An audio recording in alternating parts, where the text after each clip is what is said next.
What's up, guys? Welcome back to another episode of Tadella Talks. Dude, we're spam recording today, all right? So today we're talking about the new Vision Quest trailer that dropped. Dude, that shit was sick as fuck. I'm not gonna lie. But yeah, that's about it. That's what we're talking about today. So yeah, throw me on in the background, go do what you gotta do, or just watch me talk, and yeah, let's do this. Double clap, let's yap. So, this is like very different from what I was expecting. I gotta be honest. Because when they dropped that first image and it was just like concept art of Vision looking at this big mansion, I was like, I mean, it looks cool. It looks like retro 1950s kind of a little bit. You know what I'm saying? Like a nice blue overcoat and he's in a suit and a hat and like, you know, it looks cool.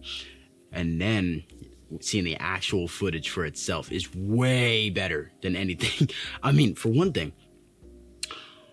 human vision, that's one. I wasn't really thinking about that, but like human vision is like White Vision went to his human form, but it's very confusing. Okay, so White Vision is in human form, right? And he's living a life, you know, somewhere around where Wanda and Vision used to frequent. Maybe it's that place in Europe that they were at in Infinity War, like that hotel.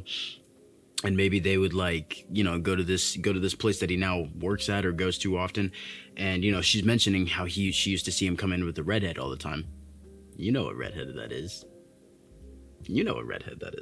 But yeah, and I think that's really interesting. I think the concept of having a new Vision who has no memory of anything, but he's kind of tied to this legacy of the actual Vision.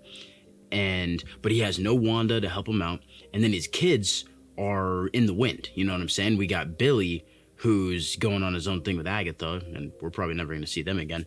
And then we got Tommy, who's going to be in this show. And matter of fact, let's get into Tommy. So Tommy, I think it's really cool how they're setting up like this mystery kind of thing, where it's for one thing, Vision trying to discover who he was, but also like his past self's implications on other people outside of himself, you know? So his implication on Ultron and, you know, Jakarta, who's going to be a character in the show, and Jarvis, obviously, will probably, like, I know Jarvis is just Vision, but, you know, I'm sure Jarvis might actually play some role in this, maybe. And then there's going to be a whole bunch of different human form AIs inside of the mindscape that they're going into, because that's why when you see that mansion that Vision is standing in front of, it's kind of like digitized forming, so it's all like in his head, you know. But that's nothing new for this type of show. But yeah, back to Tommy. When you see him on the TV screens with the interview and he's saying, you know, I had a dad and a mom, and my mom was like magic or something like that, and then he says Vision, and I'm like, oh, now that's when human form Ultron gives him a big kiss on the cheek. And now let's get into him. So for one thing, Ultron is back. Yeah, I was like, we got to see Robot Ultron just a little bit, just quick clips, but a little bit. I get it though. You got to do it in human form. It's basically like Vision says, no, human avatars only. It kind of felt like a meta joke of like, yo, we don't got the money for that, bro. We're just a TV show on Disney Plus. We don't got that much money. All right, go to human form. We're saving on VFX here, which I think is good. Save Robot Ultron for the hype moments and aura, which we get a little bit of, just a little hint, because we will be getting Vision versus Ultron. We saw that. We saw Ultron like coming up behind Vision and like clawing him in the face or something like that. Also, Vision, new suit.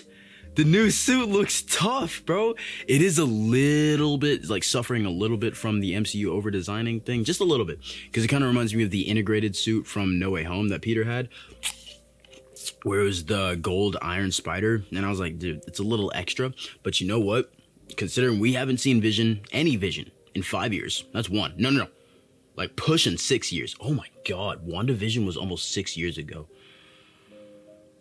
Wow. That's making me feel old, and I'm, like, relatively young. Oh, my God. Dude, I remember watching WandaVision. I didn't have Disney Plus, but my sister did, so I went into her room when she was sleeping, and I watched WandaVision. That sounds really creepy. It's because my sister was... I'm not going to get into it, but yeah. It was a relatively normal thing. But yeah, back to Vision Quest. I think it looks really cool. And it gives me... When I was watching it, I was like, oh, my God. For one thing, this seems like it could be a really cool show. Just the concept itself. And the idea that they can put in all these visuals, and how he was literally in a movie theater watching his past. And then he was walking in this hall, and there was a bunch of movie posters, and one of them was like, revision. Dude, I think that's really cool. And it's also kind of a thing that's, he's re-envisioning himself. Get it? Because he's putting the Vision back in. Oh my god. Okay, but yeah, I think it was a really cool trailer. I think I'm hyped, bro. October 14th, I'm there, bro. Dude, anything with Ultron in it, minus What If. Fuck that show. But anything with Ultron in it, I'm there, bro. I'm there. And also, I think Paul Bettany and James Spader are gonna have a lot of fun. The human form of Ultron is gonna be interesting beard choice. I will say that. But yeah, no, it looks really cool. It kind of reminds me of Creed in the very last episode of The Office when he had that monstrous beard, you know? But yeah, I think it was a really cool teaser. Let me know what you think. Like, comment, subscribe, and yeah, put some suggestions in the comments or your thoughts, whatever you think. And yeah, see ya.